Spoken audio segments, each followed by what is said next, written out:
Can you describe the concept of permissibility of the things that are illegal by the government? For example, if someone is running a business that is illegal but not haram, it's halal but it's illegal according to the government. So the income would be haram or the act is sinful. Jazakallahu khairan. Wa jazakum. The default is that we should abide by the law of the country.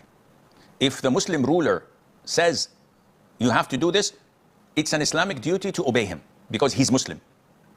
Allah says in the Quran, وَأَطِيعُوا اللَّهَ وَأَطِيعُوا الرَّسُولَ وَأُولِي الْأَمْرِ مِنْكُمْ. Obey Allah and obey the messenger and those who are in charge among you. He did not say, and obey those whom in charge among you, which means that the obedience of the rulers must comply with the obedience of Allah and the messenger ﷺ. They don't have their own independent obedience that is unconditional. So if they ordered us to do something that is haram, which Allah or the Prophet ﷺ told us not to do, we must not obey them. I'm talking about Muslim rulers. لا طاعة لمخلوق في معصية الخالق. There is no obedience for a creation in the disobedience of the Creator.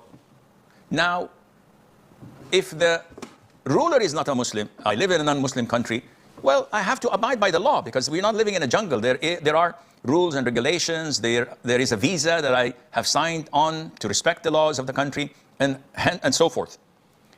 There are things that are halal and haram. We have to abide by this because it's in the obedience of Allah and His Messenger ﷺ. But there are things that administrative. The government said you have to do this or you must not do that. We look at the gravity of such breaking a law.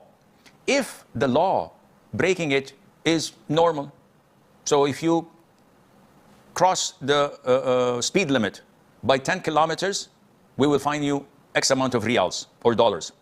That's it? That's it. Okay, I'm fine. I have a lot of money. So I may cross the speed limit by 10 or 20 kilometers. I wouldn't do like 200 miles per hour. That's dangerous for my life and for the others. But exceeding it a little bit. If the government says you're not allowed to give or you're not allowed to work after working hours in your company, you work 8 hours in your company, you're not allowed to do something else in your spare time. But I can work online.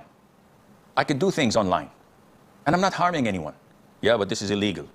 So, I'm not harming anyone. I'm not dealing in haram. I'm not taking people's jobs. So, doing such a thing, if I was caught with my hand in the cooking jar, they would fine me. I'm willing to pay the fine. I have no problem with that. There's no jail time. There's no extraditing you out of the country. There's no felony on you. This is the way I see it, and Allah Azza wa Jal knows best.